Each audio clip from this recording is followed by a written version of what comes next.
ठीक है जी। Good morning everyone. तो वेलकम है आपके न्यू बैच में, जो सेकंड बैच है आपका। ठीक है जी। जो सेकंड बैच है स्टडी नाइट का एचपी पटवारी, या आपका आप फाउंडेशन कोर्स कह लीजिए, सभी का वेलकम ही है। जो भी स्टूडेंट नए हैं, जो स्टूडेंट पुराने हैं फिर से रिवाइज कर रहे हैं, उनका भी वेलकम है। तो आज आपकी फर्स्ट क्लास है, इंट्रोडक्शन करेंगे और जो बेसिक्स आपके यूज होते हैं मैथ्स में टॉपिक, उनको स्टडी करेंगे थोड़ा सा। क्लियर है? तो इंट्रोडक्शन पहले आपका सिलेबस देख लेते हैं। ठीक है, पिक्चर और साउंड क्लियर है? पिक्चर और साउंड में कोई इशू है तो अभी बता दीजिए।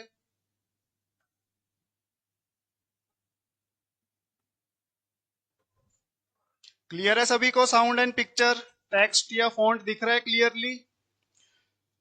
ठीक है। जो आपका जो मैथ्स है, देखिए दो पार्ट में डिवाइडेड है। फर्स्ट जो हम पढ़ने वाले हैं वो है आपका अर्थमेटिक मैथ्स।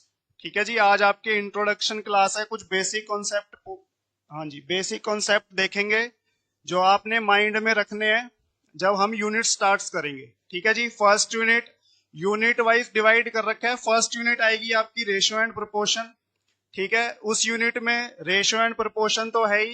नेक्स्ट आपके जो तीन चैप्टर हैं जो रेशियो एंड प्रोपोर्शन में ही पढ़े जाते हैं, पार्टनरशिप, साझेदारी, उम्र वाले जो क्वेश्चन है और मिक्सचर वाले जो क्वेश्चन है, राइट। जो सेकंड यूनिट है उसमें सारे चैप्टर जो परसेंटेज से रिलेट करते हैं। ठीक है जी। परसेंटेज, प्रॉफिट लॉस, डिस्काउंट, और उसके बाद सामान्य ब्याज, चक्रवृद्धि ब्याज और आपकी इंस्टॉलमेंट। ठीक है जी। तो ये सारे चैप्टर आपके किस पे बेस्ड होते हैं? परसेंटेज पे बेस्ड होते हैं। तो ये आ जाएगी आपकी सेकंड यूनिट। और थर्ड आपका वैसे ही टाइम एंड वर्क वाली यूनिट, और ये जो पाइप और टैंकी वाले क्वेश्चन है ये भी आपके पास टाइम एंड वर्क से रिलेटेड ही होते हैं। तो इन दोनों को हम एक साथ पढ़ेंगे। और ऐसे ही नाव, धारा, ट्रेन, ये सब होते हैं आपके पास टाइम, स्पीड, डिस्टेंस के टॉपिक में। ठीक है जी। तो समय, चाल और दूरी। फिफ्थ यूनिट आपकी आ जाएगी एवरेज। ठीक है जी। एवरेज एक अलग से चैप्टर कह लीजिए या यूनिट कह लीजिए। और लास्ट में थोड़ा सा पढ़ेंगे हम, डीआई को पढ़ेंगे। जर्नली डीआई बहुत कम एग्जाम्स में ही आती है। ठीक है, स्टेट एग्जाम्स में तो देखी नहीं गई है। अगर आप कोई भी सेंटर का एग्जाम दे रहे हैं, स्पेशली बैंकिंग में, तो भर भर के आई होती है। तो बेसिक्स ऑफ डीआई होता क्या है, जो आप पीछे चैप्टर पढ़ चुके हैं उन्हीं को यूज करते हैं। आपको डाटा दिया होगा, क्वेश्चंस दिए होंगे, आपको आंसर देने। ठीक है, वही इस चैप्टर का नाम भी दिया हुआ है, डाटा इंटरप्रेट करना है। नेक्स्ट आपका जो सेकंड पार्ट आता है मैथ्स में, वो होता है आपका एडवांस मैथ्स।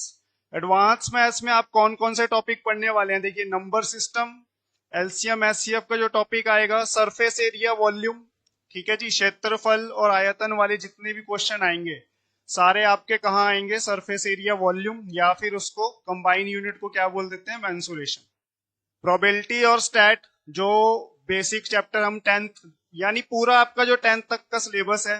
मिसलेनियस टॉपिक में हम देख लेंगे स्टूडेंट्स की डिमांड क्या है, क्योंकि जैसे कुछ है आपके पास, एल्जेब्रा हो गया, ठीक है, ट्रिग्नोमेट्री हो गया, तो किसी एग्जाम्स में होते हैं आपको। अब किसी एग्जाम्स में ट्रिग्नोमेट्री कुछ खास पूछी नहीं जाती है। एल्जेब्रा के भी आपको सिर्फ बेसिक फॉर्मूले अगर आ गए तो आ गए, अदरवाइज एल्जेब्रा हो गया, क्वाड्रेटिक इक्वेशन हो गया, जो टेंथ का सिलेबस है, किसी एग्जाम्स में होगा, किसी में नहीं। तो ऐसे टॉपिक्स को हम लास्ट में करेंगे, और उसके बाद आपका फिर प्रैक्टिस सेशन चलेगा जब आपका पूरा सिलेबस कंप्लीट हो जाएगा। ठीक है, फिर तो आपने मॉक टेस्ट साथ में लगाते रहना। तो नंबर ऑफ डेज अप्रोक्सीमेटली मैंने सिलेबस के साथ में लिख दिए हैं, तो इतने नंबर ऑफ डेज आपको अप्रोक्सीमेटली सिलेबस कवर करने में लग जाएंगे।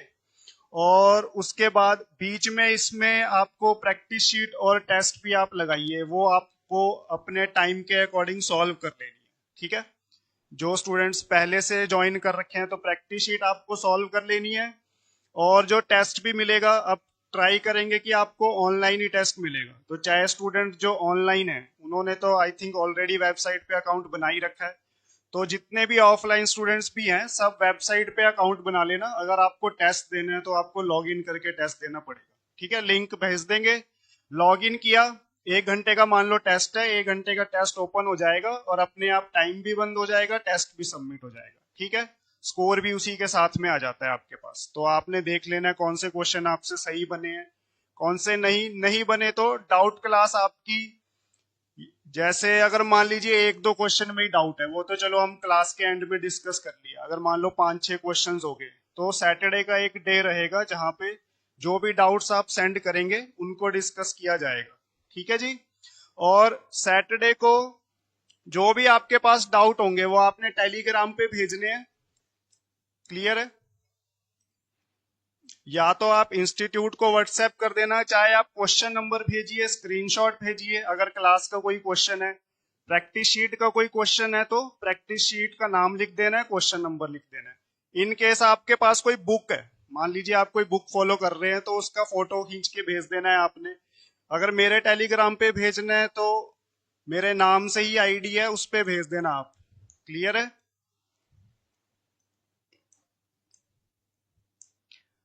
ठीक है। BHAWANI BHARDWAJ। ठीक है जी। और ये मिडनाइट से पहले भेज देना है। ऐसा नहीं है कि सुबह 6 बजे डाउट भेज रहे हैं फिर वो अगले दिन क्लास में नहीं आ पाएगा। ठीक है, मिडनाइट यानी 12 बजे। ठीक है, 12 बजे तक हम जिंदा हैं, उसके बाद फिर हम सो जाते हैं। तो रात के 12 बजे तक अगर कोई भी डाउट है, फोटो भेज दोगे, क्वेश्चन नंबर भेज दोगे, अगले दिन क्लास में मौजूद होगा। उसके अगले दिन भेजोगे तो फिर अगले दिन या अगले हफ्ते सैटरडे को जो भी डाउट क्लास होगी। क्लियर है जी। और उसके बाद अब ये तो हो गया कि सिलेबस कितना है, कितने दिनों में करना है। तो लगभग अब देखिए इनका जो पुराना बैच चल रहा है वो आपके पास कौन सी यूनिट में है, टाइम स्पीड की यूनिट में पहुंचे हैं और 2 महीने लगभग होने वाले हैं। तो अप्रोक्सीमेटली 4 महीने का काम है ये, अगर आपको थोरो सिलेबस करना है।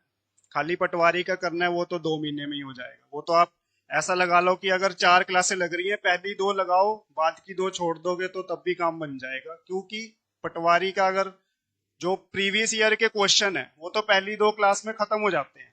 जो थोड़ा बहुत एक्स्ट्रा होता है उसके लिए 2-2 क्लासें फिर एक्स्ट्रा लग जाती हैं। इसलिए क्योंकि टाइम है अभी, तो थोड़े आप लगा सकते हो। 4 महीने में कोई ज्यादा समय नहीं है आपके पास। ठीक है, थोड़ा थोड़ा, ज्यादा स्पीड भी नहीं है।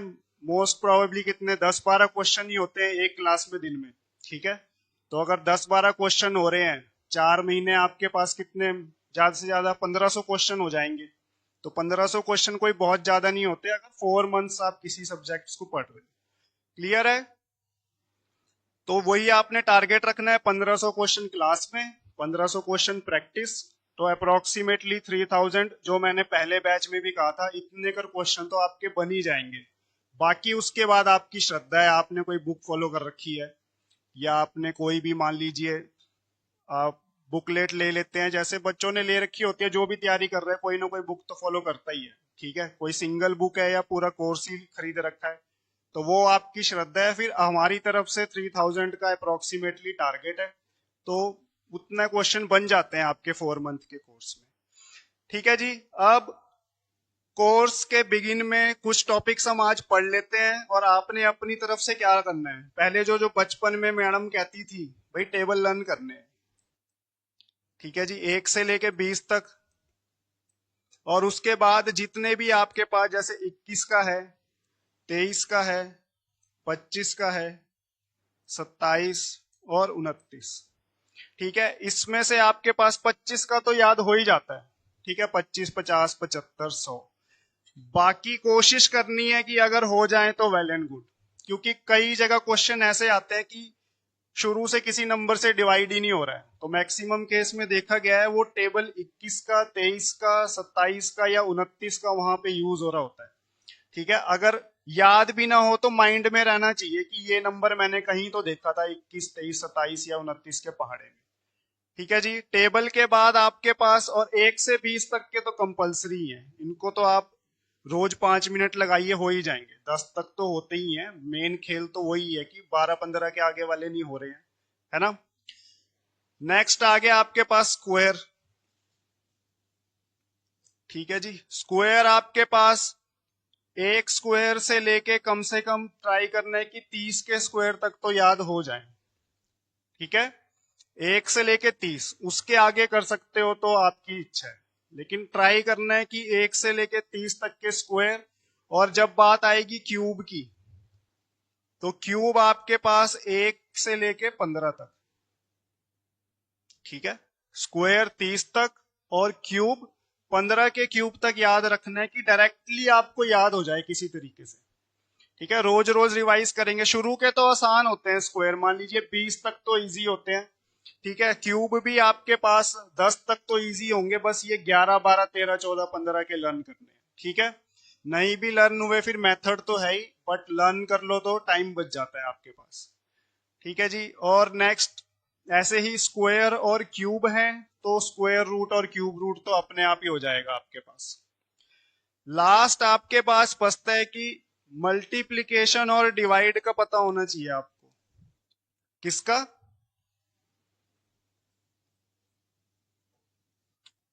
मल्टीप्लाई करना और डिवाइड करना आना चाहिए। इसमें किसी को अगर कोई परेशानी है तो वो पहले ही बता दे।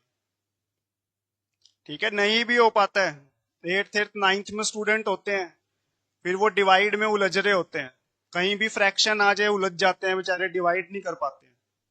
ठीक है, कहीं भी कुछ ऐसा दिख जाए उन्हें, मान लीजिए ऐसा लिखा है कि हाँ 1/1/3, फिर वहां पे उलझ जाते हैं कि क्या करना है। ठीक है, तो मल्टीप्लिकेशन और डिवाइड वाले जो कॉन्सेप्ट हैं वो थोड़े ध्यान में क्लियर, दिमाग में क्लियर रखने हैं कि डिवाइड कैसे करना है और मल्टीप्लाई कैसे करना है। ठीक है जी, क्योंकि जब भी आप इक्वेशन को कट करते हैं तो वहां पे क्या होगा, या तो मल्टीप्लाई कर रहे हैं या तो डिवाइड कर रहे हैं। एड सब्ट्रैक्ट में यूजुअली स्टूडेंट को प्रॉब्लम नहीं आती। ठीक है जी, तो अगर इन केस कहीं पे डाउट आएगा भी तो वो उसी टाइम पूछ लेना है। ऐसा ना हो कि मल्टीप्लाई डिवाइड कौन पूछे, इस चक्कर में पूछा ही नहीं। ठीक है, हो जाता है कई बार मल्टीप्लिकेशन और डिवीजन सिंप्लीफिकेशन में भी बच्चा फंस जाता है। ठीक है, तो ऐसा कोई इशू नहीं है कि आप पहले स्टूडेंट होंगे जो इसमें डाउट लेके आए। ठीक है जी, तो ये जो 3 4 बेसिक चीजें हैं जो साथ साथ लर्न करते रहना है, 4 महीने हैं, 4 महीने तक तो हो ही जाएगा। ठीक है, टेबल्स हैं, स्क्वायर हैं, क्यूब हैं, मल्टीप्लिकेशन डिवीजन के कॉन्सेप्ट हैं आपके पास। क्लियर है, सिलेबस दिमाग में रखना है, और आपके पास एक ना एक बुक तो जरूर होनी चाहिए, चाहे छोटी हो बड़ी हो जैसी मर्जी हो। मैथ्स बहुत वीक है तो 10th लेवल की कोई भी बुक उठा लो जो कंपेटिटिव एग्जाम के हिसाब से है। कंपेटिटिव एग्जाम्स के हिसाब से मतलब एमसीक्यू वाली। ठीक है, ऐसा नहीं है कि 10th की मैथ्स की बुक उठा ली, वो तो जैसे सब्जेक्टिव है। ठीक है, तो ऐसे ही ऑब्जेक्टिव टाइप की जो बुक मिलती है जो 10th लेवल की होती है, कोई भी उठा लो। उसके बाद आप जिस एग्जाम की तैयारी कर रहे हो उससे रिलेटेड कोई बुक उठा लो, या आपके पास पीवाईक्यू की जो बुक मिल जाती है, प्रीवियस ईयर के क्वेश्चन बहुत इंपॉर्टेंट होते हैं। आपको वहीं से आइडिया लगता रहता है कि जो पढ़ रहा हूँ काम भी आ रहा है कि नहीं। मान लो पढ़ ही जा रहे हैं, क्वेश्चन सॉल्व नहीं हो रहे हैं, तो उसका भी कोई फायदा नहीं है।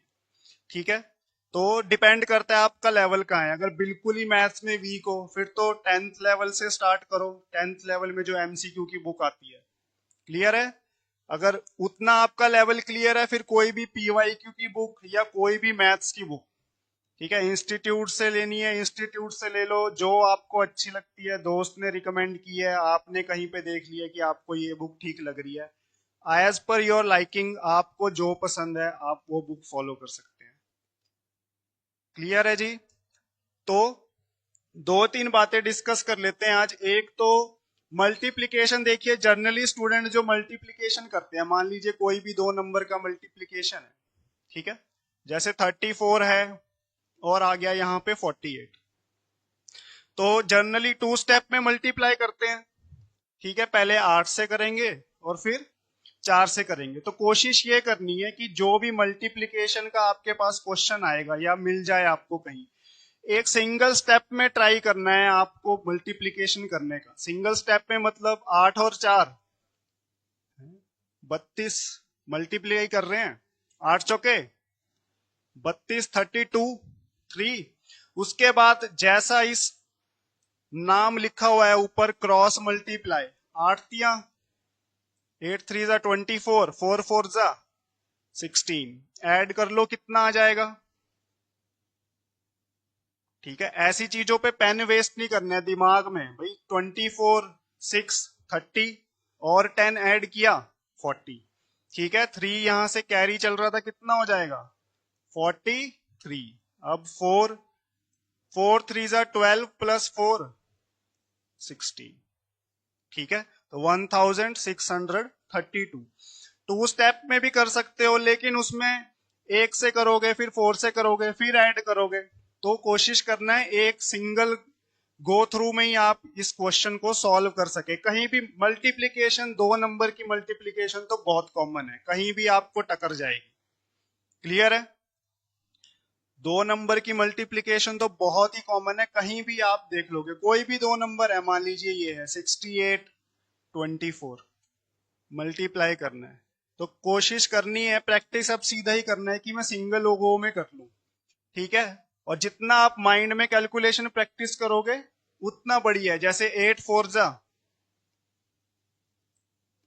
32 है ना, 2 आ गया, 3 आपके पास कैरी हो गया। अब 6 4 जा 24 और 8 2 जा 16। तो फिर से कितना हो जाएगा ये? 24 और 16 40, एंड 40 कैरी भी आपका क्या होगा? ऐड होगा।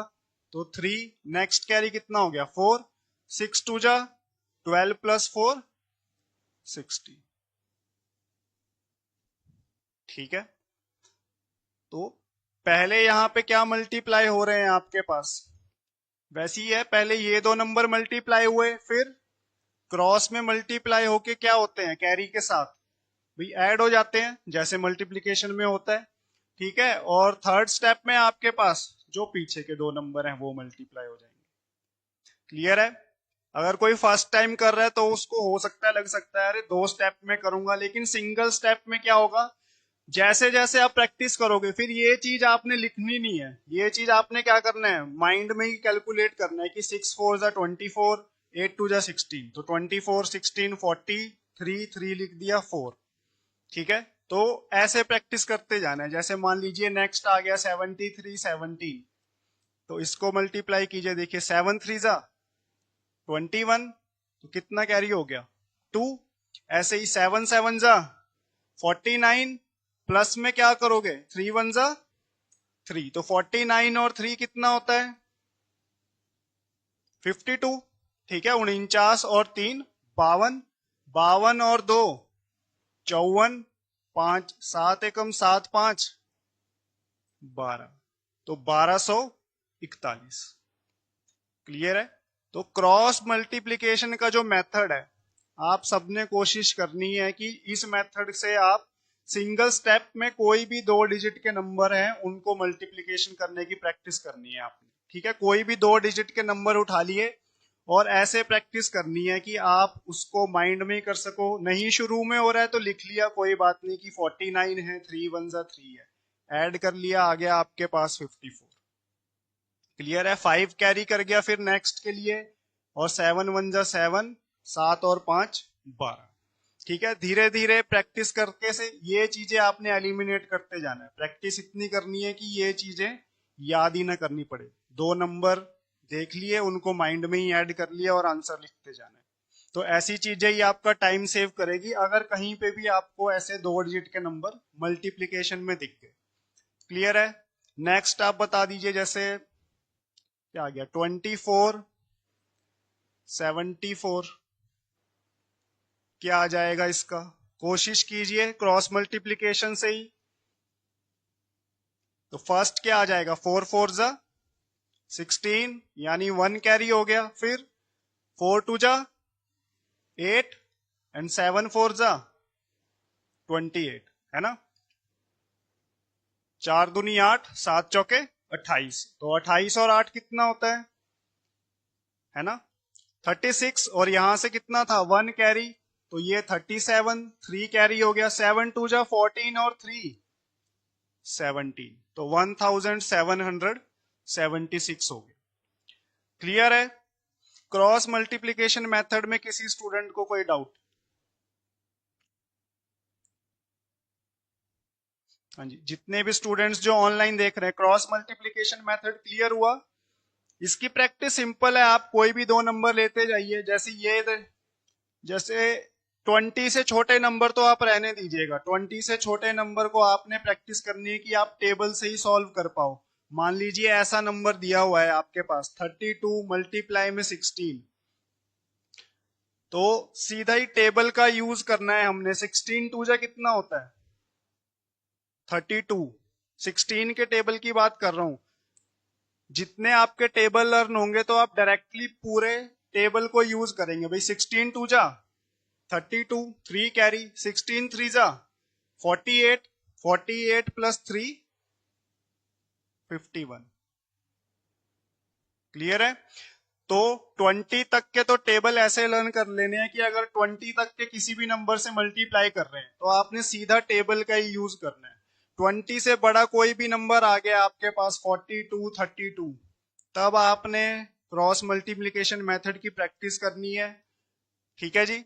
तो छोटे नंबर नहीं लेने हैं, उसके लिए टेबल ही लर्न करो। आप टेबल से ज्यादा तेज नहीं हो सकता आपसे। क्लियर है? बाकियों के लिए आप क्रॉस मल्टीप्लिकेशन करो कि 4 टू जा 8, 4 टू जा 8, 4 थ्री जा 12, 8 प्लस 12 20, 4 थ्री जा 12 और 2 40। क्लियर है? तो पहले छोटे नंबर ले लीजिए, फिर आप बड़े नंबर से प्रैक्टिस कीजिए। ठीक है? कोशिश यही करनी है कि ये नंबर आपको लिखने ना पड़े। ठीक है? स्टार्टिंग में लिख लेना, बट धीरे धीरे ये लिखने ही ना पड़े। आपने माइंड में कैलकुलेशन करना है कि 4 टू जा 8 है, 4 थ्री जा 12 है, इसको ऐड करके मैंने 20 लिखा, 2 कैरी, 4 थ्री जा 12 एंड 2 40। ठीक है? तो पहले कीजिएगा आप स्मॉल नंबर से प्रैक्टिस, फिर आप बड़े नंबर ले लीजिएगा जिसमें आपके पास कैरी भी ज्यादा आएगा, एडिशन के लिए नंबर भी क्या होंगे आपके पास, बिगर होंगे। क्लियर है?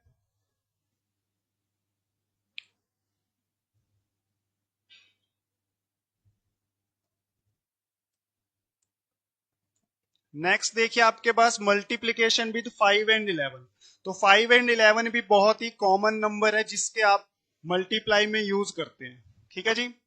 तो एक तो आप टेबल से ही मल्टीप्लाई कर सकते हैं इजीली। दूसरा है आपके पास, देखिए कोई भी नंबर है आपके पास, मान लीजिए दिया हुआ है 126 है, मल्टीप्लाई करो 5 से। ठीक है? तो हम यहाँ पे बेसिक प्रिंसिपल क्या यूज करते हैं कि अगर मैं 5 को 2 से मल्टीप्लाई करूं और 2 से डिवाइड करूं तो 5 टू जा क्या हो जाएगा आपके पास, ये क्या बन जाएगा 10। और 10 से किसी भी नंबर को मल्टीप्लाई करना इजी है भाई, एक जीरो क्या लगानी है और लगा देनी है। तो ये 2 रह गया, 2 से इसको डिवाइड करूंगा कितना आ जाएगा 63। ठीक है? और एक क्या लगा देना है, जीरो। तो बेसिकली हम क्या करते हैं, किसी भी नंबर को 5 से मल्टीप्लाई कर रहे हैं तो उसको हाफ करके आगे क्या लगा देते हैं, जीरो लगा देते हैं। ठीक है? तो 5 का टेबल ऑब्वियसली छोटा है, बट अगर आपको कोई ऐसा नंबर दिख गया, जैसे ये इवन नंबर है, कोई इवन नंबर दिख गया, 2 से डिवाइड करना बहुत आसान है, सीधा हाफ किया, आगे क्या लगा दिया उसके, जीरो लगा दिया। कोई भी नंबर है आपके पास, जैसे मान लीजिए ये है 240 है, 5 से मल्टीप्लाई करना है, तो इसका हाफ किया 120 और आगे क्या लगा दिया, जीरो लगा दिया। क्लियर है? 5 से मल्टीप्लाई करना है। ऐसे ही अगर आपके पास केस आ जाए कि 5 से डिवाइड कर रहे हैं, तब भी आप यही काम कर सकते हैं। मान लीजिए अब 126 ही है, इसको 5 से डिवाइड करना है, तब उल्टा करेंगे हम। अगर मैं 2 से मल्टीप्लाई 2 से डिवाइड कर रहा हूं तो ऊपर क्या हो रहा है, अब डबल हो रहा है, यानी डबल करके क्या लगा देना है, एक डेसिमल लगा देना है। ठीक है? नहीं, ऊपर क्या बन जाएगा आपके पास 252। ठीक है? 100 का डबल 200, 26 का डबल 52। क्लियर है? नीचे क्या बनेगा, 5 टू जा 10, और 10 से डिवाइड करते हैं तो सिंपल है, 10 से डिवाइड करना इजी है। सीधा क्या लग जाएगा, एक प्लेस के बाद डेसिमल लग जाएगा। तो जैसे हम 5 से मल्टीप्लाई कर रहे थे तो हाफ कर रहे थे और जीरो लगा देते थे, जब 5 से डिवाइड करते हैं तो डिवाइड के केस में क्या हो रहा है आपके पास, डबल करते हैं और डेसिमल लगा देते हैं। ठीक है जी। ऐसे ही आपके पास 5 हो, ठीक है, 25 हो, ठीक है, 50 हो, इनको हमें हमेशा किस में चेंज कर लेना है, या 125 हो आपके पास, ठीक है, 25 को भी मैं किस में चेंज कर सकता हूं, इजिली 100 में चेंज कर सकता हूं, 25 फोर जा 100। 50 को भी इजिली 100 में चेंज कर सकता हूं, 50 टू जा 100। और 125 को भी देखिए आप मान लीजिए डबल करेंगे तो इसका कितना बन जाएगा आपके पास, 254 टाइम्स करेंगे तो 500 बन जाएगा। क्यों कर रहा हूं मैं, क्योंकि मुझे पता है जो जीरो है उससे मल्टीप्लाई और डिवाइड करना क्या होता है मेरे पास, इजी होता है। और 5 को जीरो में कन्वर्ट करना भी बहुत आसान है। 5 टू जा हमेशा क्या बनेगा 10, आपको जीरो ही देने वाला है। तो डिपेंड करेगा, आप डबल करोगे 25 का तो एक जीरो मिल जाएगी, 4 टाइम्स करोगे तो 100 बनेगा तो 2 जीरो मिल जाएंगी। जितनी ज्यादा जीरो आप निकाल सकते हो उतना ही इजी लास्ट में होगा। मल्टीप्लाई कर रहे हैं तो जीरो लगा दिया, डिवाइड करते हैं तो डेसिमल लगा देते हैं। क्लियर है। तो जब भी 5 से मल्टीप्लाई करना है तो कोशिश करना है 5 को, अगर 5 दिया है तो 10 बना लिया, 25 दिया है तो 100 बना लिया। ठीक है। तो अगर मान लीजिए यहाँ पे 25 होता, यहाँ पे 5 की जगह 25 है, तो बस 100 बनाने के लिए 4 से मल्टीप्लाई करता और नीचे 4 से डिवाइड। ठीक है। तो प्रैक्टिस के साथ आपको ये 4 लिखना नहीं है, ये बस दिमाग में रखना है कि यहाँ 4 से मल्टीप्लाई हो गया तो इस नंबर को सीधा 4 से डिवाइड करूंगा और जीरो लगा दूंगा। ठीक है जी। तो मोस्टली आपके पास 25, 50, 125 ये नंबर बहुत कम देखे जाएंगे। यूजुअली आपके पास क्या मिलता है 5 और 25 का टेबल मोस्टली बच्चे आप लर्न कर ही लोगे क्योंकि इजी होता है, 25, 50, 75, 100, 125 है ना। 50 भी इजी होता है। 125 को आपने प्रैक्टिस कर लेना कि 125 को मैं 4 से मल्टीप्लाई करके 500 बना लूंगा हर बार। ठीक है। फिर वही आ जाएगा 2 जीरो, और 5 से मल्टीप्लाई और डिवाइड करना कंपैरेटिवली इजी होता है कि आप 125 से उसको कट करने लग जाए।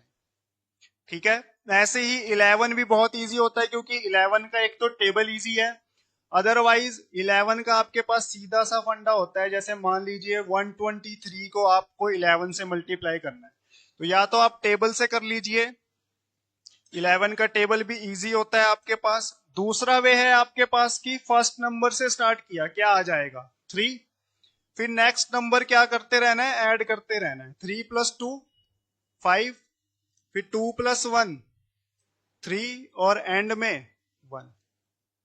ठीक है। तो 1 3 5 3। 11 से कभी मल्टीप्लीकेशन आ जाए टेबल से कर सकते हैं जल्दी तो टेबल से, अदरवाइज नेक्स्ट टर्म को क्या करते जाना है, ऐड करते जाना है। टेबल से करेंगे तब भी यही आएगा, 11 3 जा 33, फिर 22 प्लस 3 25, 11 1 जा 11 प्लस 2 30। क्लियर है। कोई भी नंबर लिख लीजिए आप, जैसे 5 6 7 मल्टीप्लाई करना है 11 से, तो कभी भी 11 से मल्टीप्लाई करना है, बस फर्स्ट नंबर लिखा 7, फिर 6 प्लस 7 कितना हो जाएगा 13, 13, एक कैरी हो गया, फिर नेक्स्ट 6 और 5 11 प्लस 1 12, 1 कैरी हो गया, और 5 प्लस 1 6। ठीक है। सिंपल नेक्स्ट नेक्स्ट को ऐड करते जाना है और कैरी आपका जैसे चलता है एडिशन में। क्लियर है। एक बार और रिपीट कर देता हूं। फर्स्ट नंबर लिखा 7, 7 प्लस 6 हो गया आपके पास 13 का 3, 1 कैरी हो गया, 6 प्लस 5 11 प्लस 1 12, फिर से 1 कैरी हो गया, और 5 प्लस 1 एंड में 6 हो गया आपके पास। ठीक है। तो 6237 6237 आ गया आपके पास। तो 11 का आप टेबल से कर सकते हैं तो टेबल से, एडिशन जल्दी कर सकते हैं तो एडिशन से। ठीक है।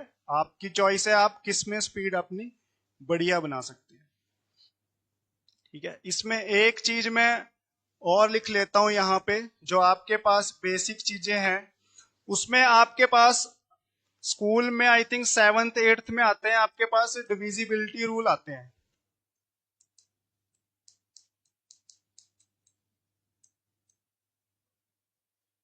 डिविजिबिलिटी रूल्स कौन से होते हैं आपके पास, ये भी इंपॉर्टेंट होते हैं कि कौन सा नंबर 2 से डिवाइड होगा, 3 से, 4 से, 5 से, 7 से, 9 से, ठीक है, 11 से। जैसे उसको चेक करने के लिए आपके पास रूल्स होते हैं कि भाई 11 से कौन सा नंबर डिवाइड होगा। ठीक है। जैसे ये नंबर है, अब ये नंबर 11 से डिवाइड होगा, कैसे पता चलता है। ठीक है। ऑल्टरनेट नंबर्स को ऐड करते हैं, जैसे 6 और 3 एक नंबर छोड़ के ऐड करते हैं, कितना बना 9। ऐसे ही 2 और 7 ऐड करके कितना बना 9। तो 9 में से 9 घटाया 0, तो या तो 0 आना चाहिए या तो 11 ही आना चाहिए। तो इस टाइप के रूल्स होंगे आपके पास डिविजिबिलिटी के रूल्स, ठीक है। या तो जब हम एडवांस मैथ पढ़ेंगे नंबर सिस्टम, वहां पे डिस्कस करेंगे, तो अभी उसको तो 2-3 महीने हैं। तो तब तक अगर आपके पास ऑनलाइन आपने डिविजिबिलिटी रूल देखने हैं और उनको नोटबुक में लिख लेना है और उनको धीरे धीरे रिवाइज करते रहना, क्योंकि कभी भी आपके पास मान लीजिए डिवीजन का कहीं भी केस आ गया, तो आपको पता होना चाहिए कि ये नंबर 4 से डिवाइड होगा भी कि नहीं होगा। 4 के केस में भी देखो सिंपल होता है। जैसे 4 का केस क्या होता है कि लास्ट के 2 नंबर देखता हूँ, जैसे 26 है, अब 4 के टेबल में आता है 26, नहीं आता अभी। 7 चौके 28, 6 4 जा 24, तो ये नंबर 4 से कंप्लीटली डिवाइड नहीं होगा, डेसिमल में जाएगा या तो, ठीक है।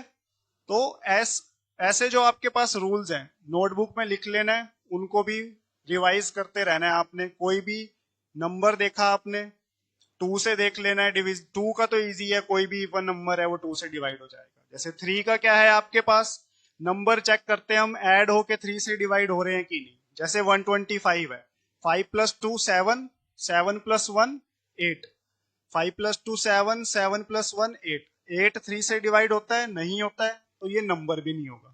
इस टाइप के रूल्स आई थिंक सभी स्टूडेंट्स ने कभी ना कभी तो पढ़े ही होंगे, नोट करके रख लेना है उनको, ठीक है। बार बार आप फोन में देखोगे, ठीक है, उससे अच्छा एक बार में ही फ्रंट पेज पे ही ये 2-3 चीजें नोट करके रख लेनी है। एक तो स्क्वायर्स, क्यूब्स, डिविजिबिलिटी के रूल्स, ठीक है, ये बार बार रिपीट होते हैं आपके पास, ठीक है। नेक्स्ट देखिए, product of consecutive natural numbers. Natural numbers कौन से होते हैं आपके पास, ठीक है, ये भी नंबर सिस्टम का टॉपिक है, लेकिन पता होना चाहिए जो आपके पास नेचुरल नंबर क्या होते हैं, जो 1 से स्टार्ट होते हैं, ठीक है। नेचुरल नंबर मतलब जो काउंटिंग हमें नेचर में दिखती है। मान लो एक पेड़ दिख गया हमें, तो हमने बता दिया कि भाई ये एक पेड़ है, ठीक है। अगर पेड़ है ही नहीं तो हमने गिना ही नहीं उसको कुछ, तो 0 नहीं आता है उसमें, ठीक है। 1 2 3 4 से लेके जितने भी आपके पास नंबर हैं वो नेचुरल नंबर में आते हैं, ठीक है जी। तो प्रोडक्ट ऑफ कंसेक्यूटिव मतलब कि जैसे ये है 2 गुणा में 3, तो ये क्या है आपके पास एक के बाद एक आने वाला नेचुरल नंबर। जब भी आपके पास कहीं भी इस प्रकार की कोई मल्टीप्लीकेशन आए कि मान लीजिए ये आ गई 21 गुणा में 22, ठीक है जी, या ऐसे आ गई 32 गुणा में 33, तो एक के बाद एक आने वाला नेचुरल नंबर कहीं भी मल्टीप्लीकेशन में आ गया। एक तो है आप इसको क्रॉस मेथड से कर सकते हैं, दूसरा मेथड इसमें आप ये भी लगा सकते हैं कि अब देखिए 2 3 से कितना होता है आपके पास 6, तो ये आपके पास जो भी आपके पास पहला नंबर है उसका स्क्वायर प्लस वही नंबर खुद, तब भी क्या आएगा आपके पास 6 ही आएगा। तो अब आपने देख लेना है, अगर आप छोटे नंबर है, यहां तो नंबर बड़े हैं, तो आप क्रॉस मेथड लगाओगे, आपको स्क्वायर तो याद नहीं है। अगर कहीं पे नंबर छोटा होगा, जैसे मान लीजिए ये हो गया 15 और 16 है मल्टीप्लीकेशन में, तो मुझे पता है इसका मल्टीप्लाई करके क्या आएगा भाई 15 का स्क्वायर प्लस 15 खुद, तो 15 का स्क्वायर याद कर लेना है कि कितना हो जाएगा, जैसे 225, और उसी में 15 ऐड करना है, तो ये हो जाएगा आपके पास 240, ठीक है। तो ऐसे केस में आपको स्क्वायर क्या करते हैं, हेल्प करते हैं। तो जितने ज्यादा स्क्वायर याद रखेंगे उतना हेल्पफुल होगा।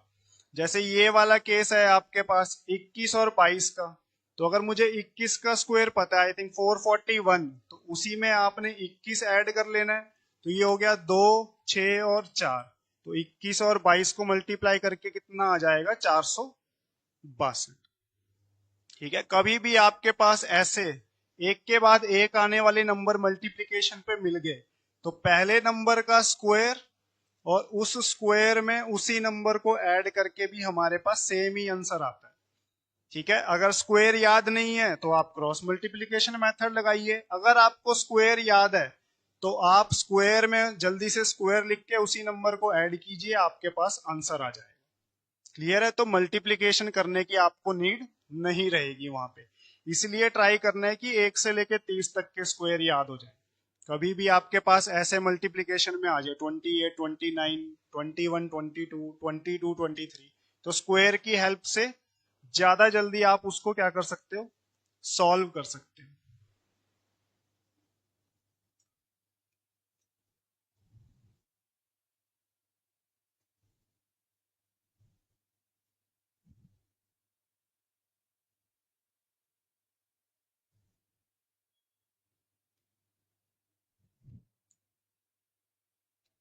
ठीक है, नेक्स्ट आपके पास एक केस आता है नेचुरल नंबर के अलावा, एक आता है आपके पास इवन ऑड का।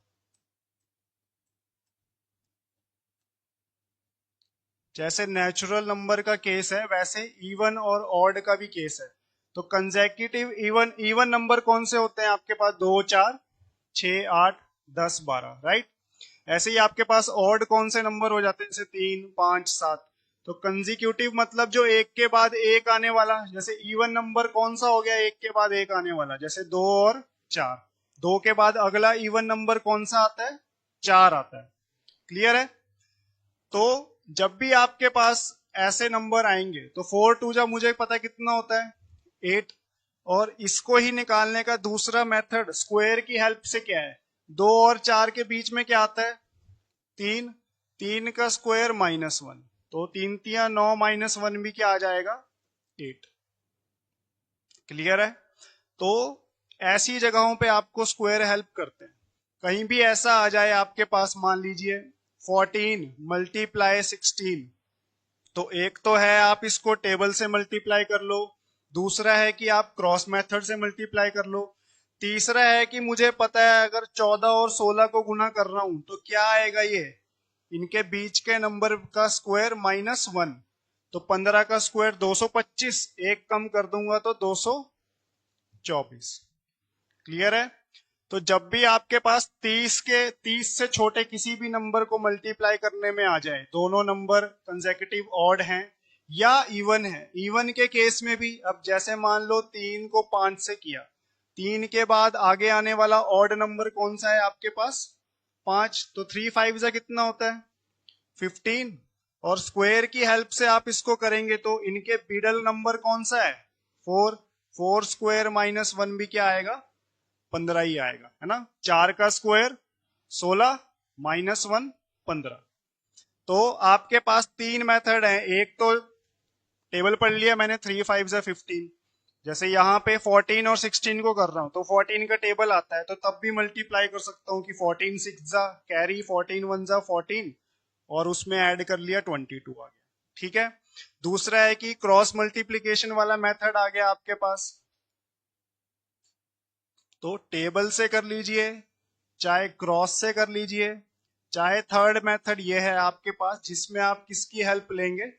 स्क्वायर की हेल्प लेंगे। किसी भी नंबर का अगर आपको स्क्वायर पता है तो आप जल्दी से कर सकते हैं।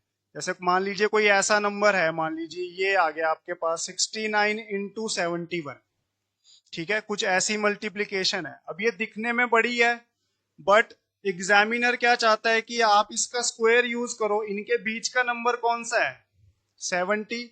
अब 70 का स्क्वायर फाइंड करना इजी है। कितना होता है आपके पास? 7 7 जा 49, यानी 4900 -1। तो ये कितना आ जाएगा आपके पास? 4899, है ना। 4899 आ जाएगा आपके पास। ठीक है।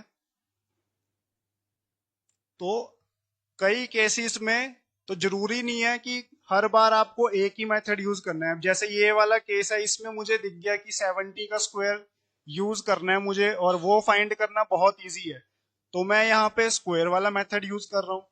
कोई केस आ गया मुझे स्क्वायर भी नहीं पता, ठीक है, और क्रॉस मल्टीप्लीकेशन यूज कर लूंगा फिर, अगर मुझे स्क्वायर नहीं पता है। ठीक है। कहीं पे मान लीजिए नंबर छोटा है, मेरे को टेबल बहुत अच्छे आते हैं तो टेबल का यूज कर लूंगा। तो तीनों को प्रैक्टिस करते रहना है साथ साथ। कहीं भी मल्टीप्लीकेशन में आए तो तीनों से आपने प्रैक्टिस करना है कि मेरा आंसर तीनों से जल्दी आ जाए और सही भी आए, इक्वल आना चाहिए, क्योंकि आंसर तो सेम ही आने वाला है। कोई भी मेथड यूज कर लीजिए यहाँ पे। क्लियर है? ठीक है। नेक्स्ट है स्क्वायर ऑफ द नंबर, कि अब स्क्वायर बार बार आ रहे हैं, तो अगर मुझे किसी नंबर का स्क्वायर निकालना आ जाए, ठीक है, तो वो भी मुझे हेल्प करेगा टाइम सेविंग में। क्लियर है? तो स्क्वायर ऑफ द नंबर एक तो आप मल्टीप्लाई करके फाइंड कर सकते हो, राइट। सबसे पहले तो डिस्कस कर लेते हैं नंबर एंडिंग विद 5। क्या आ जाएगा आपके पास? Number ending with 5। सबसे इजी स्क्वायर निकालना ऐसे नंबर्स का ही होता है, जैसे मान लीजिए 15 है, 15 का स्क्वायर कितना था अभी हमने देखा था 225। तो जो भी 5 से एंड होने वाले नंबर का स्क्वायर निकालना है तो आपने 5 का स्क्वायर लास्ट में लिखना है हमेशा, कितना आएगा 25। और ये जो 1 है ये नेक्स्ट नंबर से मल्टीप्लाई हो जाएगा। नेक्स्ट नंबर क्या है 2, तो 1 2 जा 2, तो आ गया आपके पास 225। तो किसी भी 5 से एंड होने वाले नंबर का आप ऐसे स्क्वायर फाइंड कर सकते हैं। जैसे नेक्स्ट नंबर आ गया 25, इसका स्क्वायर होता है आपके पास 625, 625। तो देखिए यहाँ पे 625 आएगा। 5 है आपके पास, 5 का क्या लिख दूंगा स्क्वायर 25। लास्ट में हमेशा क्या है 25 है। अब क्या बचा 2, 2 को उसके नेक्स्ट नंबर किससे मल्टीप्लाई करूं 3 से, 2 3 जा 6, तो 25 का स्क्वायर क्या आ गया आपके पास 625। ऐसे ही नेक्स्ट जैसे 35 हो गया, तो 35 का स्क्वायर क्या आ जाएगा भाई लास्ट में 25, और 3 को नेक्स्ट नंबर 4 से मल्टीप्लाई करूंगा तो 3 चौके 12, 4 3 जा 12, तो 1225। तो 5 से एंड होने वाले नंबर का स्क्वायर निकालना सबसे इजी होता है। डायरेक्टली आपने क्या कर लिया 25 लिखा और अगले नंबर से मल्टीप्लाई कर लिया। क्लियर है? ठीक है। तो 5 से एंड होने वाले नंबर का स्क्वायर सबसे इजी है। बाकी जितने भी नंबर हैं उनका स्क्वायर निकालने के लिए आपके पास सिंपल सा मेथड होता है। मान लीजिए आप कोई भी एक नंबर पिक कर लीजिए 2 डिजिट का। पहले हम 2 डिजिट का नंबर देख लेते हैं।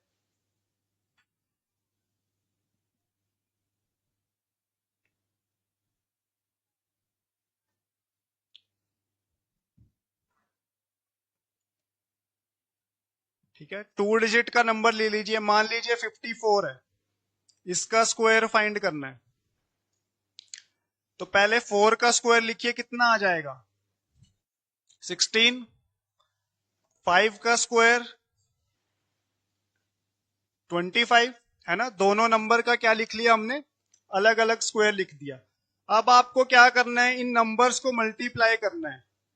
5 4 जा 20, और 20 को किससे स्क्वायर है तो 2 से, कितना हो जाएगा ये 5 4 जा 20, 22 जा 40 है ना। 5 चौके 20 का डबल 40। तो जैसे लिखते हैं एक छोड़ के, मल्टीप्लीकेशन में ऐसे ही लिखते हैं ना, क्रॉस मार के 40 लिख देते हैं। बस ऐड कर लो 6 1 5 4 9 2, तो 2916 क्या आने वाला है आपका स्क्वायर आने वाला है। ठीक है। तो कभी भी दो नंबर, कोई भी 2 डिजिट है उसका स्क्वायर फाइंड करना है। तो अलग अलग स्क्वायर लिख लिया, नंबर्स को, तीनों नंबर्स को मल्टीप्लाई करके इसमें क्या कर लेना है, ऐड कर लेना है। कोई नेक्स्ट नंबर पिक कर लेते हैं, जैसे 67 का स्क्वायर हो गया। ठीक है, ये चीज ध्यान रखनी है आपने, जो ये स्क्वायर लिखने हैं ये हमेशा 2 डिजिट में लिखने हैं। कितने डिजिट में लिखने हैं, 2 डिजिट में लिखने हैं। मान लीजिए यहां पे क्या होता 2, तो स्क्वायर कितना आता 4, तो मैं क्या लिखता 04 लिखता। ठीक है, एक एग्जाम्पल से देख लेंगे। जैसे यहां पे कितना है 7 का स्क्वायर 49, 6 का स्क्वायर 36। अब 6 7 जा 6 सते 42, और 42 का डबल 2 से भी मल्टीप्लाई करना है, कितना हो जाएगा 84। तो इसमें आपने 84 को क्या कर लेना है, ऐड कर लेना है। तो 9 8 8 और 6 14, 3 और 1 4, तो 4489। ठीक है जी। तो स्क्वायर के केस में इंडिविजुअल डिजिट का स्क्वायर और फिर नंबर्स को मल्टीप्लाई। तो जो 2 डिजिट्स का मैं कह रहा था, मान लीजिए जैसे 21 का स्क्वायर हमने अभी पीछे देखा था 441 है, तो 21 का स्क्वायर हमें निकालना है। तो 1 का स्क्वायर क्या आएगा 1 ही आएगा, तो 2 डिजिट में लिखना है, यानी मैं 01 लिख दूंगा। ठीक है, ऐसे ही 2 का स्क्वायर 2 डिजिट में 04। अब मल्टीप्लाई कर लो, 2 1 जा 2, कितना आ जाएगा 2 1 जा 2, उसको 2 से करेंगे तो 4, तो यहां पे 4 ऐड कर लो, कितना आ जाएगा 1 4 4, तो 441। ठीक है, तो इस यहाँ पे तो मान लीजिए 0 है तो इसका कुछ फर्क नहीं पड़ रहा है, लेकिन अगर यहाँ पे आपने सिंगल डिजिट में लिख दिया तो आपका सिर्फ 41 बन जाएगा यहाँ पे। तो हमेशा जब भी स्क्वायर करेंगे आपने 2 डिजिट में ही लिखना है इसको, ठीक है। क्यूब का केस करेंगे तो फिर 3 डिजिट में लिखना है, ठीक है जी। ऐसे ही अगर आपके पास मान लीजिए 3 डिजिट का नंबर आ गया, मान लिया ऐसा आ गया आपके पास 101 आ गया, ठीक है। 101 का क्या करना है, स्क्वायर करना है। तो इसको भी आपने पहला डिजिट पकड़ लेना है, बाकी जितने बच गए वो बाद में। तो फर्स्ट डिजिट क्या है इसमें, जैसे एक डिजिट पकड़ लिया हमने, इसका स्क्वायर कितना आएगा 1, तो 2 डिजिट में लिख लिया 01, ठीक है जी। इसके अलावा कितने बच गए, 10 बच गया, तो 10 का स्क्वायर कितना होता है आपके पास 100। 10 का स्क्वायर क्या होता है 100, बाकी 10 1 जा 10, 10 2 जा 20, तो 20 कर लिया इसमें ऐड, ठीक है। और 101 का स्क्वायर हमेशा ऐसा ही आएगा आपके पास, 1 0 बीच में 2 0 1, ठीक है। ये ऐसा एक पैटर्न भी है, ठीक है। तो इजी होता है समझने के लिए भी, 101 इजी है और पैटर्न से वेरीफाई भी कर सकते हैं आप इजी। क्लियर है, तो 3 डिजिट का नंबर है तो सेम ही करना है आपने। पहले वाले का स्क्वायर लिखा, जो बच गया आपके पास उसका स्क्वायर किया, बाकी नंबर्स को आपस में मल्टीप्लाई किया भाई, 10 इंटू 1 इंटू 2, और ये आ गया आपके पास 20, ऐड कर दिया उसमें।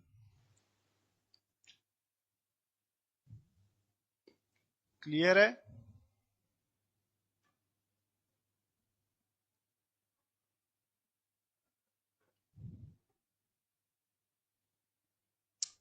हाँ जी। नेक्स्ट देखिए, कोई नेक्स्ट नंबर ले लीजिए, 87 का स्क्वायर, एक नंबर और ले लीजिए।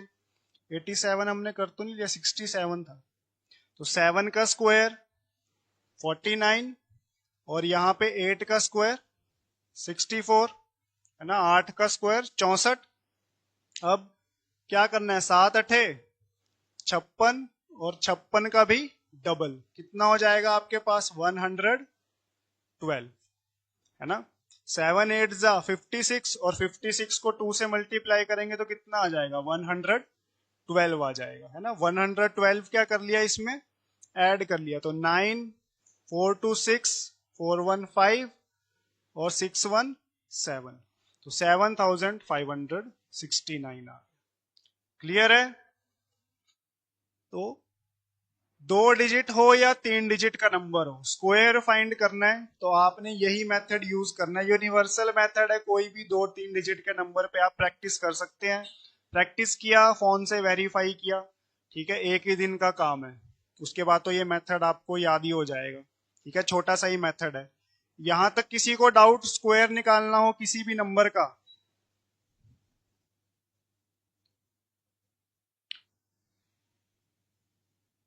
ठीक है। स्क्वायर निकालने में तो कोई डाउट नहीं है, 2 डिजिट 3 डिजिट का नंबर आ गया और स्क्वायर निकालना पड़ गया कहीं पे तो इजीली फाइंड कर सकते हैं। अब आ गया इसका उल्टा कि स्क्वायर रूट कैसे फाइंड करते हैं, ठीक है। स्क्वायर रूट मतलब, अब जैसे अगर हम स्क्वायर लिखें भाई, 1 का स्क्वायर कितना होता है 1, 2 का 4, 3 6, 4 4 जा 16, 5 25, 6 36, 7 का स्क्वायर 49, 8 64, ऐसे ही यहां पे आ जाएगा 9 का स्क्वायर 81 और 10 का स्क्वायर 100।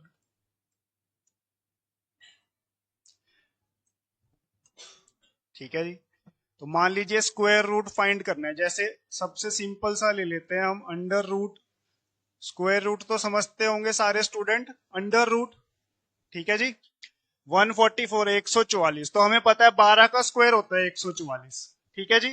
पर समझने के लिए पहले छोटा सा नंबर ले लिया एक, और स्क्वायर रूट फाइंड करने की जो मेथड है ये आपके पास परफेक्ट स्क्वायर पे ही लगेगा।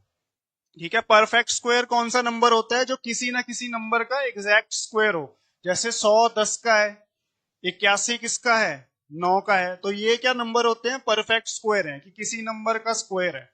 ऐसा नहीं है कि 111 लिख दिया और उसको निकालने बैठ गए।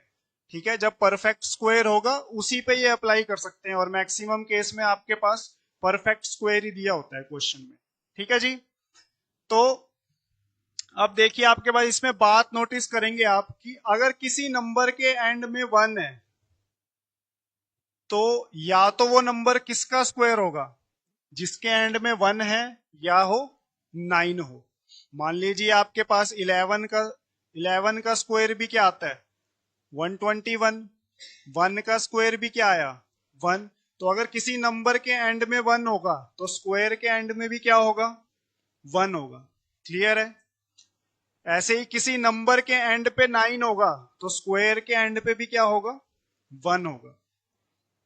ठीक है, नेक्स्ट पेयर देख लेते हैं हम। अब देखिए किसी नंबर के एंड में 2 होगा तो स्क्वायर क्या होगा? 4। और किसके केस में होता है ये ऐसा? 8 के केस में। अगर नंबर 8 से एंड करता है तो लास्ट में मुझे क्या मिलने वाला है? 4। जैसा कि मेरा ये वाला क्वेश्चन है √144। तो इससे मुझे ये पता चल रहा है जिस भी नंबर का ये स्क्वायर है या तो वो किससे एंड हो रहा है? 2 से, या तो वो 8 से एंड हो रहा है। क्लियर है? सिर्फ पहला नंबर हमने पकड़ लिया, किससे एंड हो रहा है वो? या तो 2 से या तो 8 से। ठीक है, स्क्वायर रूट है तो 2 डिजिट 2 का पेयर पकड़ लेंगे यहां पे।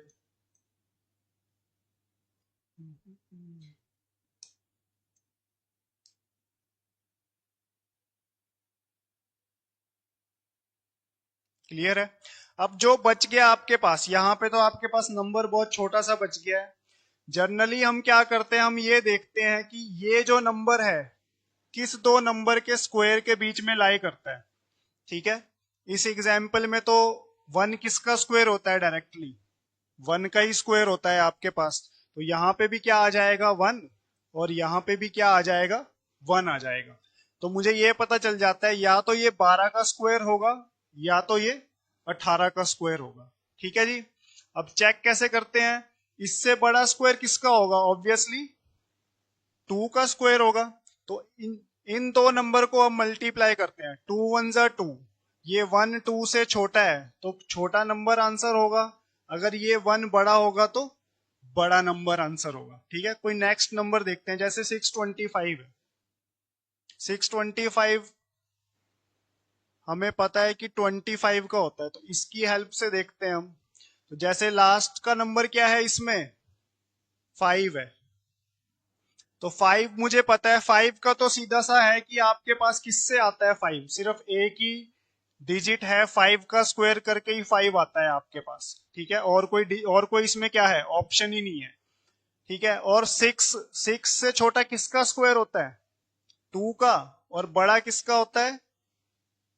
3 का। ठीक है, तो यहां पे तो सीधा कौन सी वैल्यू आ जाएगी? 25।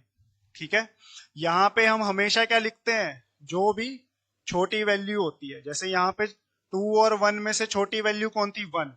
तो 1 लिख देंगे दोनों जगह। तो या तो 12 या तो 18। अब यहाँ पे तो मेरे पास ऑप्शन ही एक था, तो खुद ही क्या आ गया? डायरेक्ट आंसर आ गया आपके पास 25। ठीक है, कोई 4 डिजिट का परफेक्ट स्क्वायर ले लेते हैं। जैसे कि 1764 है आपके पास। ठीक है, 1764 है। तो लास्ट में क्या है? 4 है। तो 4 किस किस का स्क्वायर करके मिल सकता है आपको? या तो एंड में क्या हो? 2, या तो एंड में क्या हो? 8 हो। तो आपने लिख लेना, दो पॉसिबिलिटी है मेरे पास, एंड में 2 हो सकता है या फिर एंड में 8 हो सकता है।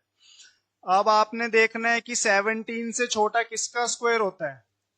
भाई 4 का स्क्वायर होता है। 4 4 जा 16। और 17 से बड़ा किसका स्क्वायर हो जाएगा? 5 का स्क्वायर होगा 25। तो हमेशा इनके साथ कौन सा नंबर लिखते हैं? इनके साथ तो छोटे वाला नंबर ही लिखना है। तो या तो 42 है या 48 है, इन दोनों में से ही एक आंसर है। अब करेक्ट आंसर कौन सा होगा? मैं क्या करूंगा, 5 और 4 को आपस में क्या करूंगा, मल्टीप्लाई करूंगा। कितना आएगा? 5 4 जा 20। क्या ये 17 20 से छोटा है? छोटा है। तो राइट आंसर क्या हो जाएगा? छोटी वैल्यू 42। ठीक है। अगर ये 20 से बड़ी होती तब मैं किसको टिक करता? 48 को टिक करता। क्लियर है? तो किसी भी परफेक्ट स्क्वायर का आप क्या फाइंड कर सकते हो? यहां से अंडर रूट फाइंड कर सकते हो। जैसे नेक्स्ट एक नंबर ले लेते हैं फिर से 4 डिजिट ही, 8281। बस इसमें इंपॉर्टेंट ये है कि आपने पेयर ध्यान में रखने हैं। जैसे आपके पास एक पेयर किसका है? यहाँ पे 9 का भी है। 9 आपके पास दो डिजिट देते हैं, एक 3 और एक 7। तो आपने ध्यान में रखना है, अगर किसी के एंड पे 9 है तो हो सकता है वो 3 भी हो सकता है और 7 भी हो सकता है। ठीक है जी। 5 सिंगल है आपके पास, इसमें कोई केस नहीं है। उसके बाद आपके पास आ जाता है 6, इसमें भी दो केस है आपके पास। 6 कब मिलता है? या तो 4 के केस में या 6 के केस में। सिर्फ 5 और ये 0, 0 है एंड में तो मतलब किसी 0 वाले नंबर का ही स्क्वायर होगा। 5 है एंड में तो 5 वाले ही किसी नंबर का स्क्वायर होगा। अदरवाइज आपके पास हर केस में दो दो पॉसिबिलिटीज हैं। 1 1, 4 की भी दो पॉसिबिलिटी है, 6 की भी दो पॉसिबिलिटी है, 9 की भी दो पॉसिबिलिटी है। इसके अलावा अगर कोई डिजिट बच गया आपके पास, कौन कौन से डिजिट बच गए जो इसमें नहीं आ रहे हैं? एंड में क्या 2 आ रहा है कहीं पे?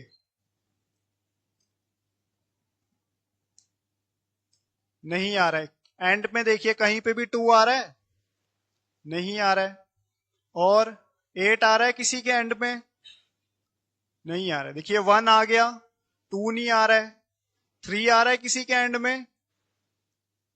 वो भी नहीं आ गया। 4 आ गया, 5 6 7, 7 भी किसी स्क्वायर के एंड में नहीं आ रहा है। तो यानी अगर किसी नंबर के एंड में आपको 7 2 8 3 दिख गया तो वो परफेक्ट स्क्वायर पॉसिबल ही नहीं है। ठीक है, क्योंकि किसी भी नंबर का स्क्वायर करके मुझे एंड में 3 2 3 7 और 8 नहीं दिख रहे हैं मुझे। क्लियर है? तो कैसे पता कर सकते हैं कि अगर नंबर परफेक्ट स्क्वायर है कि नहीं? तो अगर 2 3 7 8 एंड में है तब तो मेरे को कंफर्म है कि परफेक्ट स्क्वायर वो पॉसिबल है ही नहीं, क्योंकि किसी भी नंबर का स्क्वायर करूं मैं तो एंड में 2 3 या 7 8 मेरे को नहीं मिलता। क्लियर है? तो यहां से मुझे पता चल जाता है कोई भी परफेक्ट स्क्वायर है उनके एंड में 4 5 1 6 9 ऐसा ही नंबर मिलेगा।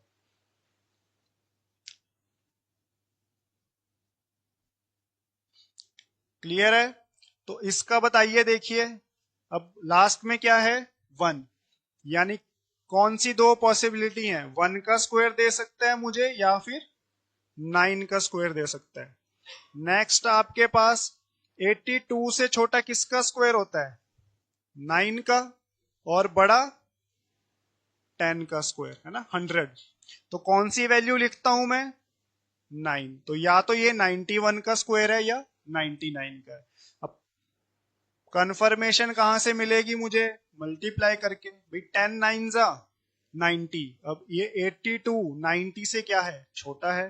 तो करेक्ट आंसर क्या हो जाएगा आपके पास? छोटे वाला नंबर ही हो जाएगा। क्लियर है? तो स्क्वायर करना या किसी परफेक्ट नंबर का स्क्वायर करना, ठीक है, दोनों चीजों की आपने क्या करनी है? प्रैक्टिस करनी है। क्लियर है जी? कोई डाउट स्क्वायर और, हाँ जी, स्क्वायर और अंडर रूट में किसी को कोई डाउट? स्क्वायर रूट में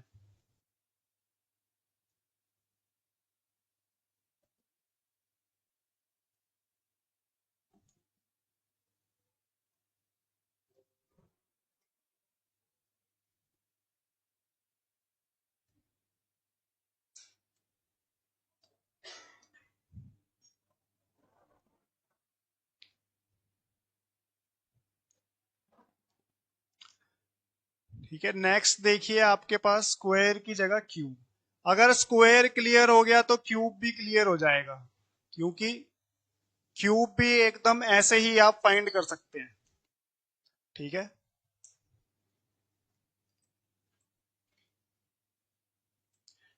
ठीक है, क्यूब निकालना थोड़ा सा एक स्टेप ज्यादा है, क्यूब रूट निकालना इस केस में आसान है, उल्टा है क्यूब के केस में। जैसे मान लीजिए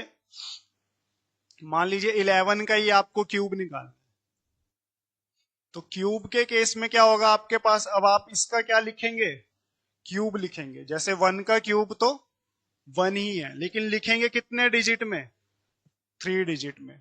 ऐसे ही यहां पे भी दूसरे डिजिट का भी क्या लिख लेंगे आप, क्यूब लिख लेंगे, तो 3 डिजिट में लिख लिया। अब इसमें क्या होता है, मल्टीप्लाई।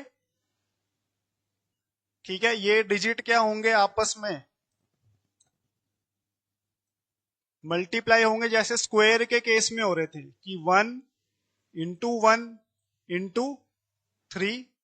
लेकिन इसमें एक एक्स्ट्रा स्टेप आ जाएगा अब आपके पास, ये जो नंबर है ये भी एंड में क्या करना पड़ेगा आपको, मल्टीप्लाई करना पड़ेगा। ठीक है, किस नंबर का स्क्वायर क्यूब निकाल रहे थे हम, 11 का ही क्यूब निकाल रहे थे। ठीक है, तो ये कितना आ जाएगा आपके पास, 11 3 ज़ा 33। अब ऐड करके बाकी आपके पास सेम है, ऐड किया 1331 आ गया आपके पास। ठीक है, और 11 का क्यूब क्या होता है आपके पास, 1331।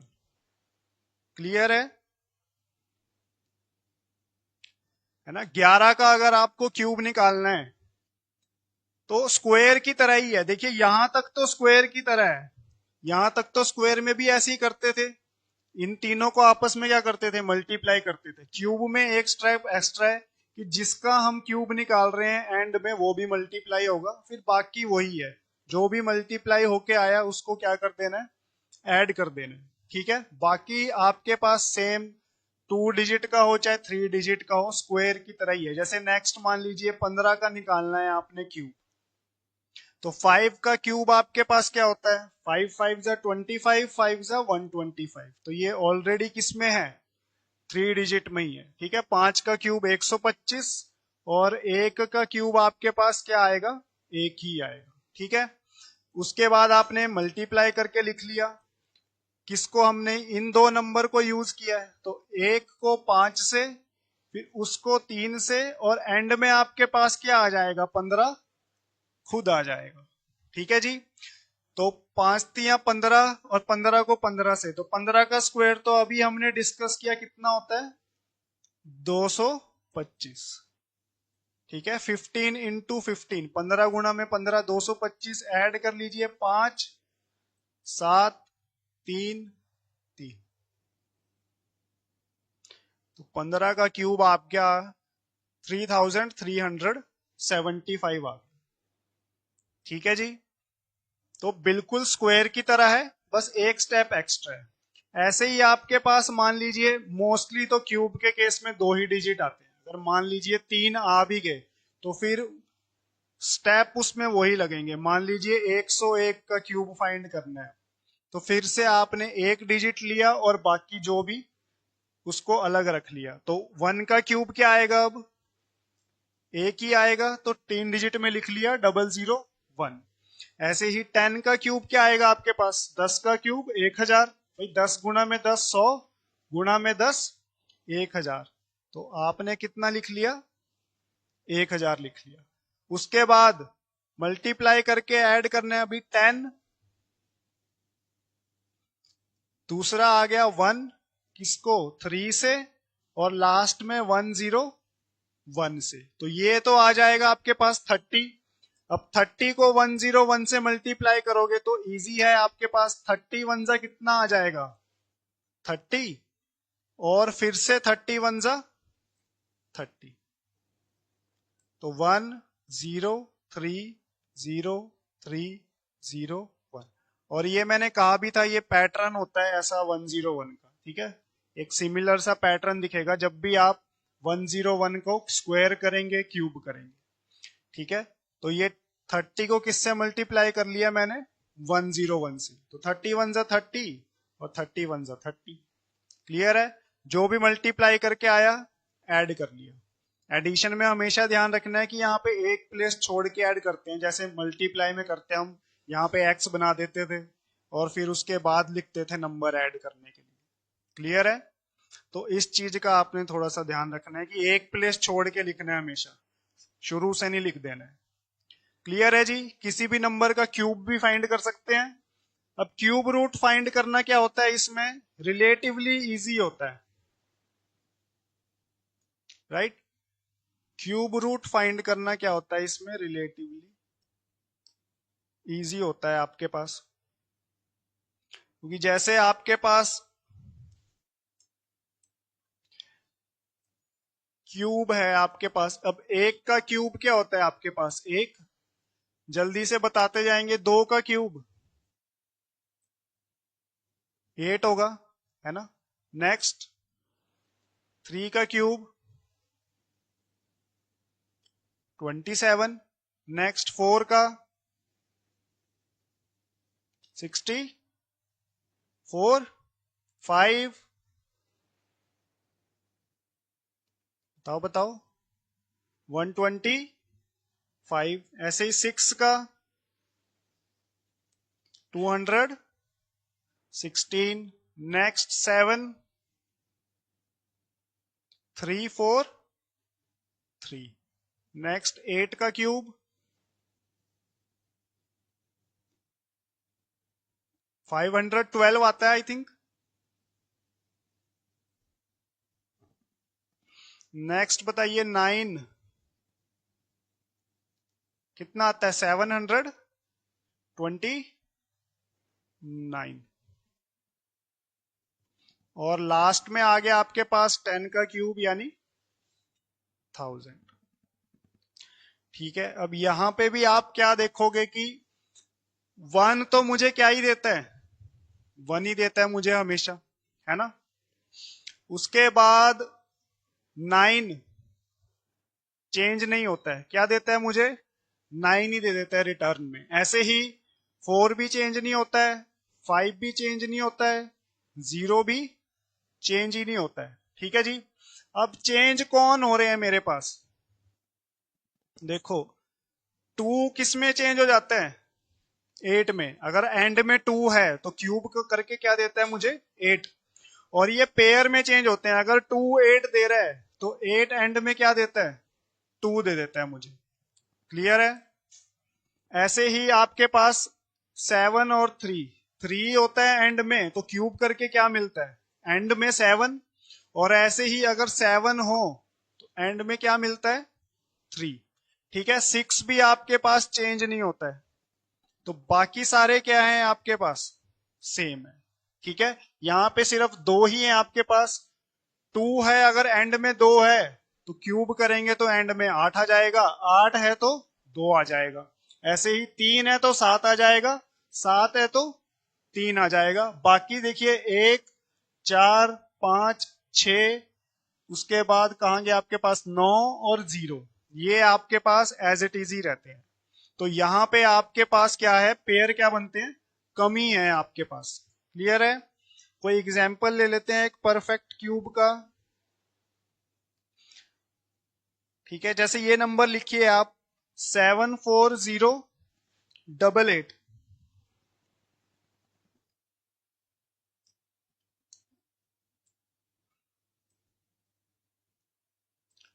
74088। ठीक है जी। अब जब हम अंडर रूट निकाल रहे थे तो हमने कितने डिजिट लिए थे, 2। क्यूब रूट है तो 3 डिजिट लेंगे। ठीक है, अब हमें बताना है कि ये नंबर किसका क्यूब है, तो क्यूब मतलब कि हमने 3 डिजिट पकड़ लिए और बाकी 2 को साइड में कर लिया। अब देखिए किससे एंड हो रहा है, ये 8 से एंड हो रहा है। 8 से एंड हो रहा है तो मतलब लास्ट में क्या होगा, 2 होगा। तो इसमें तो बहुत सिंपल सा ही केस है, 2 केस बनते ही नहीं है। क्यू स्क्वायर में तो आपके पास 2 केस बनते थे कि दोनों में से करेक्ट क्या होगा। इसमें आपके पास सीधा सीधा है कि क्या है, यानी एंड में क्या होगा, 2 होगा, तभी आपका क्या बना है लास्ट में, 8 बना है। अब सेम चीज करनी है। 74 से छोटा क्यूब किसका होता है भाई? 4 का क्यूब 63, और 74 से बड़ा किसका होता है? 5 का क्यूब होता है। तो हम कौन से वाली वैल्यू लिखते हैं यहां पे? कौन से वाली वैल्यू लिखते हैं? हमेशा छोटे वाली। अब यहां पे तो एक ही पेयर बनता है, तो डायरेक्ट क्या आ गया मेरा? वही आंसर है कि 42 का क्यूब क्या होगा मेरे पास? ठीक है, 74088। क्लियर है जी? इसको अगर आप वापिस कर लो तो कैसे आ जाएगा ये? 2 2 जा 4 2 जा 8। कितने डिजिट में लिखोगे आप? 3 में। ऐसे ही 4 का क्यूब क्या आ जाएगा? 4 का क्यूब 64। किस में लिखोगे? 3 डिजिट में। ठीक है, फिर नेक्स्ट 4 2 जा इंटू 3 इंटू 42। तो इसको देखिए, 4 2 जा क्या हो जाएगा? 8, और 8 3 जा 24। तो 24 और 42 को आपको क्या करना है? मल्टीप्लाई कर लेना है। तो कितना आ जाएगा? ये देखिए इजी सा ही है। 4 2 जा 8, 4 4 जा 16, और 4 20, 4 2 जा 8, और 2 10। तो 8 0 0 1। कितना आ गया? 8 8 0 4 7। ठीक है, वापिस से क्या हो गया? वेरीफाई हो गया। क्लियर है? तो क्यूब रूट निकालना स्क्वायर रूट निकालने से और भी आसान है, क्योंकि इसमें आपके पास पेयर ही 2 है। 8 और 2 का पेयर है, और 3 और 7 का पेयर है। एक नंबर और नोट कीजिए, उसका बताइए फिर आप। हाँ जी, क्लियर है? चैट में जो स्टूडेंट्स देख रहे हैं, क्यूब निकालना स्क्वायर की तरह ही था, बस एक एक्स्ट्रा स्टेप था। और क्यूब रूट निकालना रिलेटिवली इजी है, आपके पास सिंगल स्टेप में ही आंसर आ जाता है। ठीक है, क्लियर है? क्यूब और क्यूब रूट निकाल लेंगे अब नेक्स्ट से।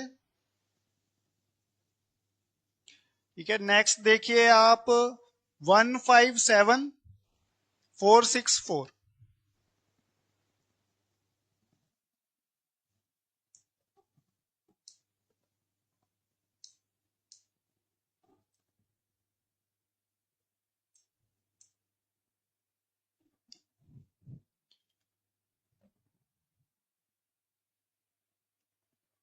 एक और एग्जाम्पल क्या है आपके पास? क्या बताया था? 157464।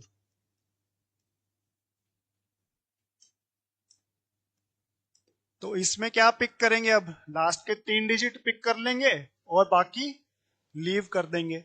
तो किससे एंड हो रहा है? 4 से। 4 से एंड हो रहा है, तो ये नंबर भी क्या होगा? जिसका ये क्यूब है वो भी क्या होगा? 4 से ही एंड करेगा, क्योंकि 4 चेंज ही नहीं होता है आपके पास, है ना? अब बचा ये नंबर। इस नंबर से छोटा किसका क्यूब है? तो देख लो आपके पास किसका क्यूब है। 5 का क्यूब क्या है? इससे छोटा है, और 6 का क्यूब क्या हो जाएगा फिर इससे ग्रेटर। तो हम कौन सा नंबर लिखते हैं? 54। तो ये 54 का क्या है? इसका मतलब क्यूब है।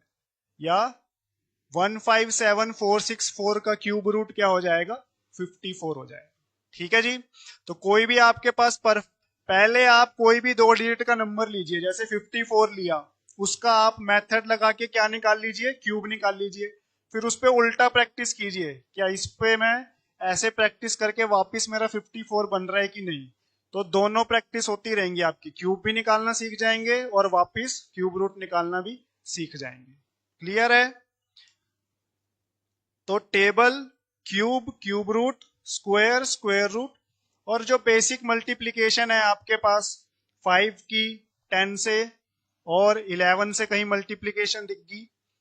ठीक है, टेबल्स लर्न हो जाएंगे तो 20 तक की मल्टीप्लीकेशन भी इजी है। उसके बाद आपने क्रॉस मल्टीप्लीकेशन मेथड की प्रैक्टिस कर लेनी। क्लियर है जी? तो ये बेसिक प्रैक्टिस आपने आज करनी है। तो कल से हम आपकी यूनिट 1 क्या करेंगे? फिर बिगिन करेंगे, जो होगी अनुपात और समान अनुपात, यानी रेशो एंड प्रोपोर्शन की। क्लियर है जी?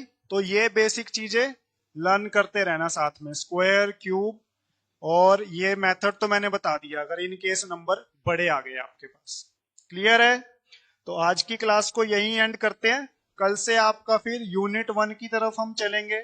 आपकी यूनिट 1 स्टार्ट होगी, जो कि आ जाएगी आपकी अर्थमेटिक की फर्स्ट यूनिट, यानी रेशियो एंड प्रोपोर्शन की। ठीक है जी? तो जो आज का पढ़ा है वो प्रैक्टिस करना है, और हमेशा जब भी नया चैप्टर शुरू होने जाएगा तो थोड़ा देख के आना है कि होता क्या है रेशियो एंड प्रोपोर्शन। मान लीजिए बहुत टाइम से नहीं पढ़ा तो थोड़ा सा गो थ्रू होके आना है, कहीं नेट से ही पढ़ लिया कि अच्छा भाई रेशियो प्रोपोर्शन होता क्या है। ठीक है? ताकि क्लास में जब स्टार्ट हो टॉपिक तो रहे माइंड में कि हाँ कुछ पढ़ के आया था मैं। क्लियर है? थोड़ा सा पढ़ के आना है कि आइडिया हो कि होती क्या है ये चीज। क्लियर है जी? तो इसी के साथ फिर आज की क्लास को एंड करते हैं। अगर फिर भी स्क्वायर, क्यूब वगैरह निकालने में कोई भी डाउट आएगा तो ठीक है, कल की यूनिट स्टार्ट करने से पहले एक बार इसको रिवाइज कर लेंगे। अदरवाइज अगर कोई डाउट नहीं रहेगा तो हम फिर अपनी यूनिट नंबर फर्स्ट की तरफ जाएंगे। ठीक है जी? तो आज की क्लास को यही एंड करते हैं अभी। Thank you so much. आपकी नेक्स्ट क्लास का भी टाइम हो चुका है। ठीक है जी? कोई भी डाउट होगा तो टेक्स्ट या स्क्रीनशॉट भेज देना आप। जो भी, मान लो इसकी पीडीएफ आपको मिल जाएगी सभी को, तो स्क्रीनशॉट भेज दिया कि स्लाइड नंबर इतने में डाउट है, इसको रिपीट करा देना। कल बिगिन होने से पहले एक बार डाउट डिस्कस कर लेंगे, फिर आपकी यूनिट स्टार्ट कर लेंगे। क्लियर है?